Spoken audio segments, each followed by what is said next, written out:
Hello, magandang umaga. Umaga ko siguro ma-upload to. No? Ito, seryosong usapan tayo. May ikikwento si Sir The Kings, si Romy Diaz. May ikikwento siya na alam ko ito. Bagamat hindi ako kasali sa kanila dun kasi anti-FLM ako dati eh. Pero alam ko ito. Tandang-tanda ako to. Halos sila yata nandoon pa eh. Nandoon pa sa kabila eh. Ito, di umano, may kikwento si The Kings na ah gaano kahayop si Norman Amusin sa mga babae. Sa mga nakapanood at nakakilala sa aking kaibigan, don't mention the name.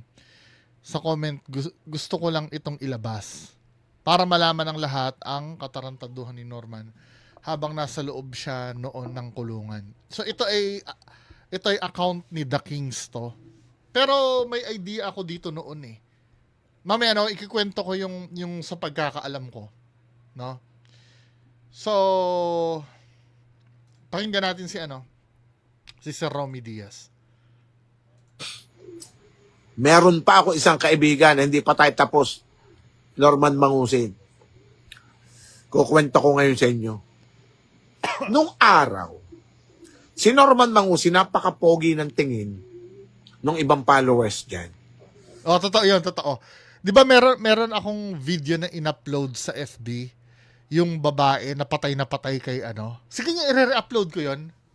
Ilalagay ko yung link sa comment section sa baba. I-re-upload ko yun. Inalis ko yun eh. Kasi nilipat ko sa FB. Kasi nung time na yon, kaya ko siya inalis. Dahil di ba parang yung mga fans ni Makagago pinagbabawalan ako i-content si FLM. Parang ang gusto nila, exclusive lang kay MG. Eh nung hinikayat kami ni MG na mag-content din, kasi doon ako sa FB bumabanat. Kasi sabi ng iba, naduwag ka kasi tinigil mo na, natakot ka. Hindi ako natakot. Lumipat ako ng FB. Kasi nga dito sa YouTube, galit na galit sa akin yung mga fans ni Makagago. Kasi feeling nakiki sausaw, 'di ba? Hindi naman nila alam ang history. So, totoo ito sinasabi ni Sir The Kings na itong part na to, ang proof nito, i-re-upload ko. Siguro 30 minutes after kung 30 minutes after kung palabas itong video na to, tapos yung link ilalagay ko sa comment section. Totoo talaga, maraming patay na patay kay ano. Sabi nga namin may agimat yata yan si Sir Norman Mangusin nun eh. 'Di ba? Totoo ito sinasabi ni The Kings na to. Meron pa ako isang kaibigan, hindi pa tayo tapos, Norman Mangusin. Kukwento ko ngayon sa inyo. Nung araw, si Norman Mangusin, napaka-pogi ng tingin Totoo. nung ibang followers dyan. Wait lang ah. Wait, tatanungin ko yung mga babae. Kung kayo ay, let's say, babae kayo, no? Alisin natin yung nakaraan ni Sir Norman Mangusin. Hindi nyo siya kilala. 'Di ba? May chance bang mapaibig kayo kay Sir Norman Mangusin? Hindi, tanggalin nyo sa isip niyo na siya ay mayabang, siya ay nagpanggap na Marcos. Lahat ng kasalanan niya burahin nyo muna. Pagpalagay nyo yung totoong mayaman talaga sa FLM na matapat na tao at hindi bastos, hindi yung looks alone may chance ba mapaibig kayo niyan? Kasi alam ko mga babae hindi naman yata tumitingin sa hindi naman tumitingin masyado sa itsura, di ba? Tama. Kayong mga babae. More on kayo yung parang mas gusto nyo yung malakas ang appeal. Kasi it doesn't mean naman na nagwapo ka ay malakas na appeal mo. Di ba? Tama ba ako? May chance ba sa inyo na mapaibig kayo ni Sir Norman Mangusin? Curious lang ako. Lalo-lalo na yung mga OFW na babae. Magaling mambola yan eh. May isang babae, maganda, Totoo, mabait, maganda yun. naging kaibigan ko, naging kaibigan ng asawa ko. So, kumbaga, kasi, circle of friends, kay Mangusin, Norman Mangusin. Ayaw ni Sir The Kings pa-mention yun kung sino yun eh. Pero kung gusto nyong kung gusto nyong makita yung babae na talagang maganda, hindi ko na lang sasabihin kung sinong vlogger ha. Yung current na tumitira kay kay FLM, kinontent, kakakita ko lang kinontent niya Isang sa YouTube YouTuber na isa sa na-interview ni ni ni MG. Ni Sir MG. Isa sa na-interview ni MG, kinontent niya ano na ba ngayon? Sabado ng umaga. Kagabi, kinontent niya. Nasa thumbnail yung itsura. Maganda talaga yung babae. Yung tinutukoy nito. Kasi may nababasa akong comment section, baka mamaya sabihin daw na nag-iimbento lang ito si Sir The Kings. Totoo yun. Diba? Mamaya papaliwanag ko sa inyo kung saan ko narinig yun. Ito nasa abroad, OFW. Ay anak, kumusta? Love you, ingat ka. Busy pa, okay lang. Parang yan inuto-uto ni Norman Mangusin na send ka naman ng picture. Alam mo naman ako, malungkot ako rito. Yan, naglo-load pa. Sorry, mabagal yung internet Yun, doon nag-start yun Kapag alam mo na malakas ang dating mo kapag alam ni Sir Norman Mangusin na malakas ang dating sa babae, syempre, kahit hindi lang naman si Sir Norman Mangusin, yung mga babae din na, I know, minsan may nakakapalagayan kayo ng loob, online, di ba? Kahit ano mangyari, huwag kayo magsisend ng ganun. Kahit nga minsan, yung talagang boyfriend mo na Siguro kung asawa mo, kung asawa mo na, pero yung ganon, huwag kayo magsisend ng ganon, ha? Kasi, nasa kulungan ako. yung katawan nyo ay sa inyo lang. Diba? Kahit boyfriend nyo na, huwag kayo magsisend ng ganon. Basta. At kung ayaw mo yon, maiintindihan ng boyfriend nyo yun. Yung mga ganong bagay. Diba?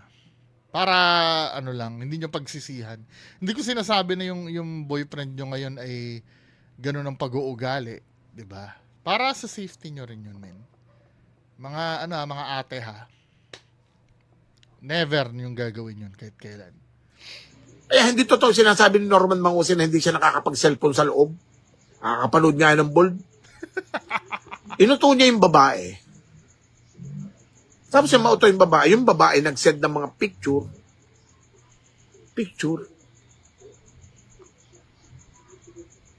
Hubot-hubad.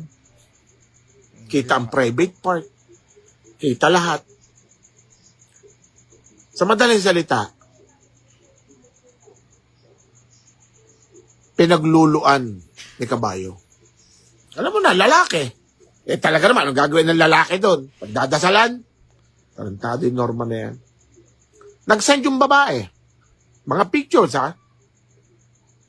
Siguro mga 8 pictures yun. Maganda talaga yung babae. Ay, Mayet. Oo. Pag makikita niyo yung vlogger na tinutukoy ko, kinontent niya kagabi I don't know, baka pagsabihan ni Sir, ni Sir Erwin The Kings na, i-pull down yung, yung picture. Diba? Pero just in case, ayokong sabihin kung sino yung nag-vlog. Pero content niya nakita ko kagabi Tinumnail niya pa yung picture ng babae. Pag nakita niyo maganda talaga. Ganda yung babae. Huwag niyo i-mention dito kung alam niyo yung pangalan sa aking mga kaibigan dito. Nagsesend ng picture. Ngayon, ito kasing babae na to. Nung umalis ako, isa ito sa naniwala sa akin.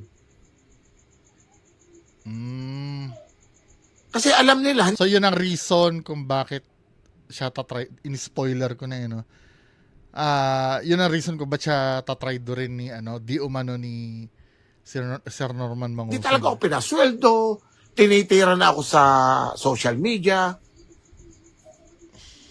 Ngayon, siyempre, itong aking kaibigan, nag-ano siya, yung simpati niya na sa akin. Nasa akin yung simpatya niya. pati yung isang mamis na sa akin din, tinitira na kami ngayon. Ngayon, nung alam nakakampi ko na at umalis na sa kanila, alam mo kahayupan ni Norman Mangusin? Ipinakita nila ang picture ng babae. Grabe, ano. Kasi, halimbawa, kayo mga lalaki naman, kausapin ko kayo, no? Halimbawa, kayo ay pinagkatiwalaan ng ganon, di ba? Ng babae, kahit girlfriend nyo na, no? Ipinagkatiwala sa inyo lang yun. Para sa iyo lang. Di ba, men? At kung darating yung time na mag-aaway kayo, kahayupan yun yung gagamitin mo yun. 'Di ba? Mahiya ka sa balat mo kung gagawin mong pang-blackmail yun or ano. Yun ay gift sa'yo nung babae. Pinagkatiwala ka nun eh. Dahil mahal ka eh. 'Di ba? Dahil kung hindi naman magbibilad yun ng katawan kung hindi ka mahal nun eh. Kung hindi nun gusto na ipakita sa'yo. Dahil mahal ka nga eh. Tapos, tatraydorin mo ng ganon.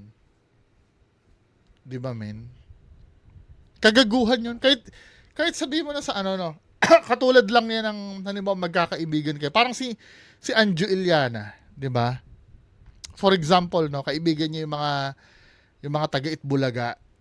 Ito, wala na ito kung sa totoo o hindi, ha? Wala na ito kung sa totoo o hindi. Kasi, last time na kinontent ko si Anjo Iliana, inaway ako. Kasi, hindi naman daw talaga totoo yung mga kinuwento ni Anjo Iliana. Paano nyo na make sure na hindi totoo na dun kayo?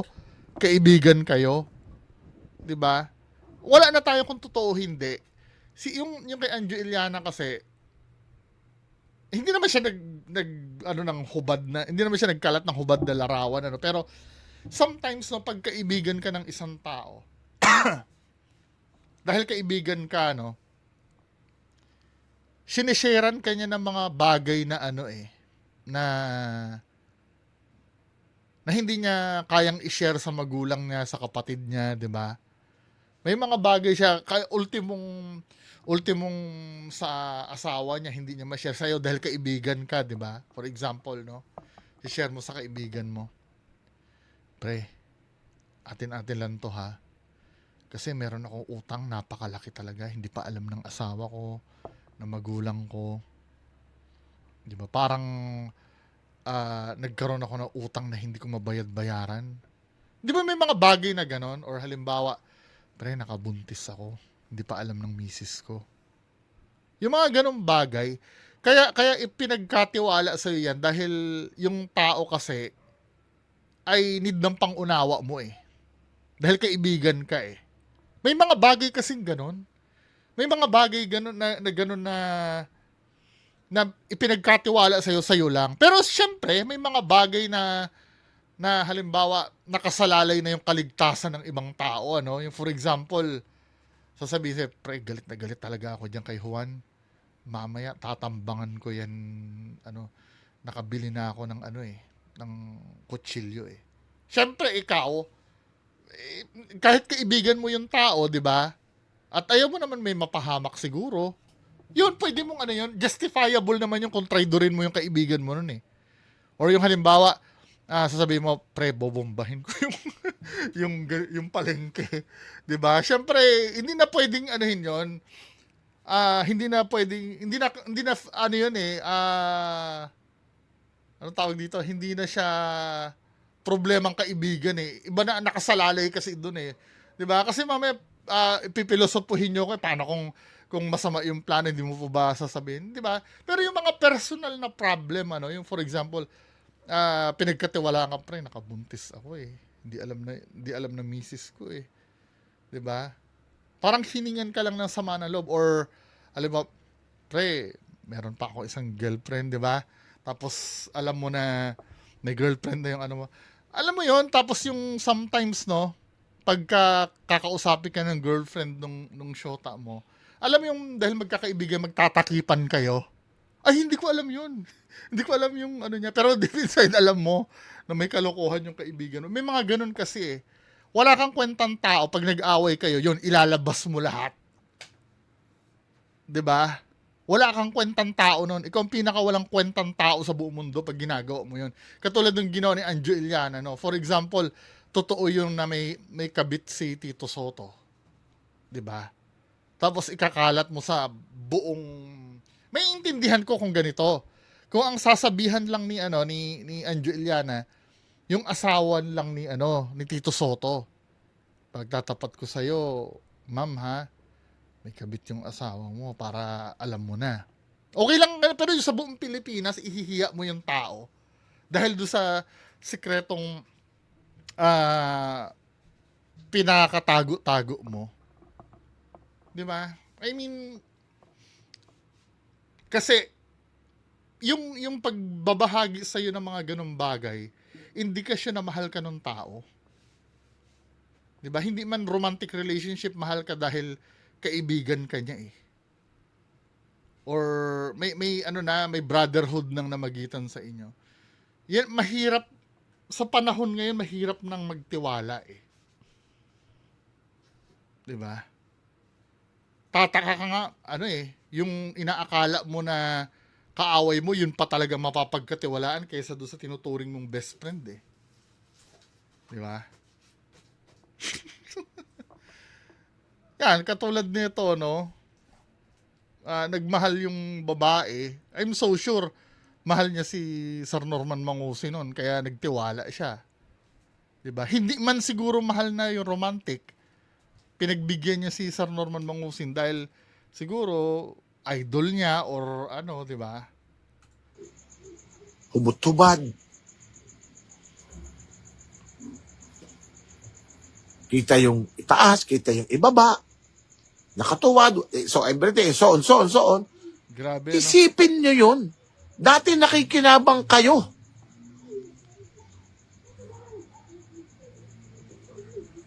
Matapos mong pagluluan, Norman Mangusin, inaway mo na nung hindi na nagpapalipad. At alam mong, kumampi sa akin. Ginawa mo, tinarantado mo. Anong nangyari doon sa babae? Alam niyo kung ba't alam ko yon? Kasi nung una, 'di ba, hindi nung una may channel si Sir Norman Mangusin yung Francis Leo Marcos eh. I think 2 million yata yung ng subscribers nun. Yung unang channel niya. Nasunog yun eh. Ang term kasi namin pagka na-delete yung channel, nasunog. Nasunog yung yung channel na yon. Ayun ay hindi namin alam kung sino ang sumunog nung time na yon. Ang pinagbibintangan nun si Ma'am Yama. Yun pala, recently lang, nito ko lang nalaman, inamin ni Boss Makmak Pablo na sila pala yung nagsunog. Ano yung paraan na ginawa doon? Habang nagla-live kasi, may paaakyatin silang dummy. Kasi yung sa StreamYard, di ba, umaakyat. May aakyat na dummy, tapos biglang magpi-play ng X-rated. Dahil nag-play ng X-rated, makaka-capture ni YouTube yun. Delete yung channel nun. Di ba? Lagas yung channel niya. Yun yung mangyayari. So, yun yung ginawa nila. Kasi, di ba, ang justification ni Boss Makmak Pablo kasi, tinarantado din sila nung time na yon. Now, nung gumawa ng bagong channel, I think yung channel na yun ay umabot pa ng 1 million uli yata eh. Pangalawang channel naman yan. Ang ginawa nila, natatandaan ko nun, alam din siguro ni Sir JC De La Cruz to eh. Natatandaan ko nun, pinagkikwentuhan nila yan. Hindi ko pa kilala kung sino yon, pero nung, syempre, chismoso tayo, no, kalaban, kailangan malaman natin kung sino yon, di ba? Nakilala ko na kung sino. Yung babae.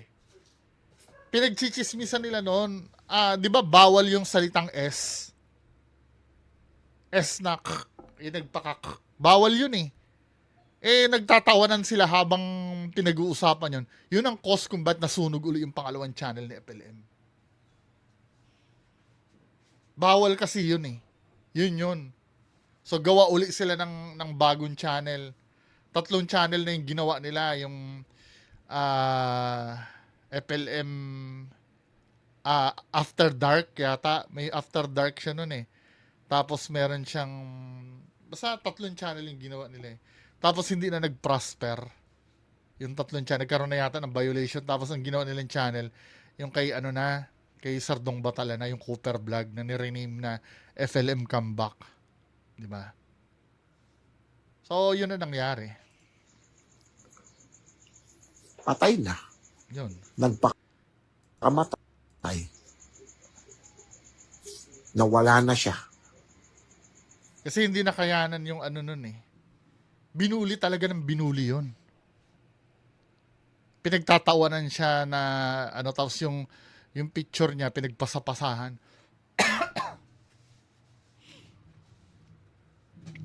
Doon ko nga lang, actually hindi ko naman kilala yung supporter na yon. Nakilala ko lang yon dahil kumalat nga yung issue na yon.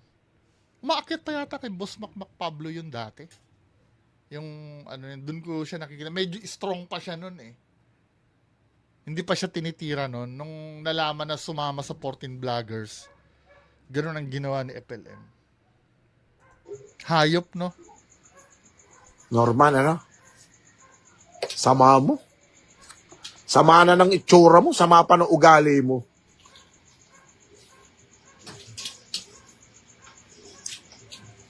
Grabe yan.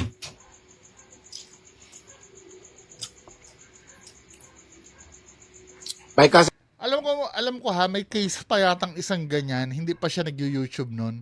Alam ni Jack Patty yun eh. Kung ako nga, kilala niyo ba si Jack Patty? Umaakyat-akyat din sa akin dati yun eh, sa amin nila Sir Irv. Kahit kay Sir Irv Vlog, umaakyat din si Jack Patty eh. Yun naman, dating best friend ni Sir Norman Mangusin. Kasama siya nung time na inimbento yung pangalang Francis Leo Marcos daw. Si Jack Patty.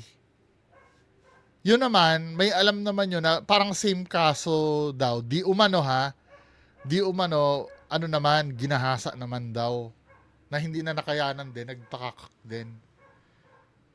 May history na ng ganun. Ayon kay Jack Patty yun ha. isang shoutout.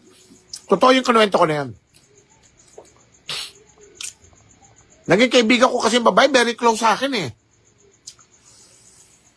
Nung sumama sa amin, nawala kami, umalis kami, kinampihan ako, pinaglaban niya ako kahit papano. Ang ginawa, nilabas yung picture. Sa live mismo ni Yama. Baka yun yung nung nilabas yun, baka yun yung naging cause ng pagkasunog ng channel. Hindi yung, pero ang pagkakaalam kasi, sabi ni Sir JC De La Cruz, dahil pinag-usapan daw yun eh. Dahil kung nilabas nila yon, ay masusunog talaga ang channel mo doon. Pag nilabas mo yon, ang tanga naman ni Ma'am Yama nun. Alam niya na nga na bawal yun eh, yung nudity, di ba? Yun pala. Akala ko dahil pinag-usapan nila yung S, na nagtatawanan sila. Kasi yun nasabi ni Sir JC De La Cruz dati nun eh. Nandun pa rin yata si Sir JC De La Cruz nung time na yon. Kaya lang may sariling lakad na silang dalawa ni Delicado Uno dati. Sa live mismo ni Yama, inilabas yung mga hubad na larawan ng babae. Utang ina, anong klaseng tao ka? Matapos yung pagsalsalang hayop ka, Norman Mangusin.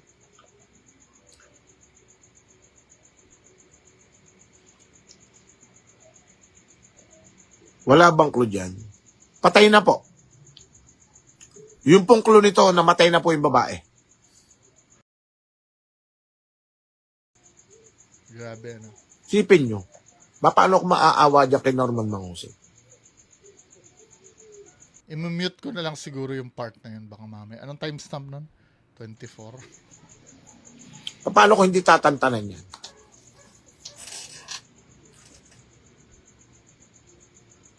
Mayat Gregorio, masayahin talaga yun.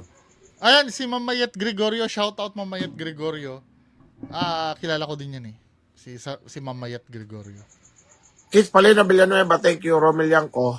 Kilala nila yung taga dun sila dati eh. Diba? Ganan kahayop si Norman Mangusin. Ayaw na. Wala na po. Dapat bigyan ng hostesya. Ayaw na rin niya. Ayaw na ng pamilya niya.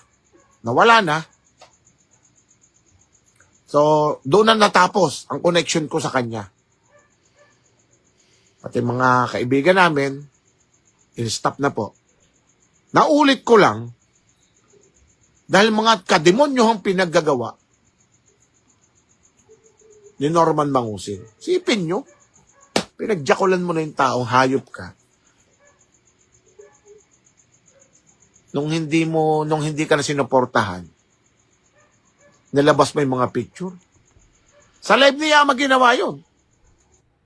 So, dun nagtatapos yung video. Grabe, ano. Tapos, ngayon yata, balita ngayon, nagti-TikTok yata siya ngayon eh. Tingnan nyo. Isa update. Sa update ni Food Genius. Food Genius. Nandun siya sa TikTok ngayon, men eh. Tama ha. Kaya yung mga iba na nagbibigay ng simpatya, no? Okay lang naman magbigay ng simpatya. Hindi ako, yung sinasabi namin dalawa ni Sir Earvlog na naaawa kami, hindi naman yung awa na gusto namin sagipin. Siyempre may mga time na nakakaawa yung kalagayan. Kahit wala naman dun yung simpatya mo eh. Yung dinidescribe mo yung kalagayan ng tao na nakakaawa. 'Di ba? Lalo na pagka ganito, siya na yung nasa ilalim. No? Ayan, katulad niya, nasa TikTok siya ngayon. Doon siya mamayang gabi na natin pag-uusapan ito, no? Tong TikTok na to. At pag-uusapan din natin mamayang gabi, yung regarding dun sa... Ito yun, may co-content to. May idea na ako kung sino yung isang i-interviewin eh. Dalawang interviews eh. May isang i-interviewin, tapos meron pang isa. Alamin ko nga kung sino pa yung isa. Anyway, mamayang gabi, discuss natin ito tong sa TikTok niya, no? Tapos yung ikakaso niya. Kasi nakita ko na yung actually pinakita na sa akin ni si Attorney Sabi, dinisplay niya na kung ano yung mga yung kung ano yung grounds nung basihan ng kaso, yung 20 million na na hinihinga niyang damage. Anyway, yan lang po muna pag-uusapan natin ngayong umaga. Magandang umaga sa inyong lahat. Bye-bye.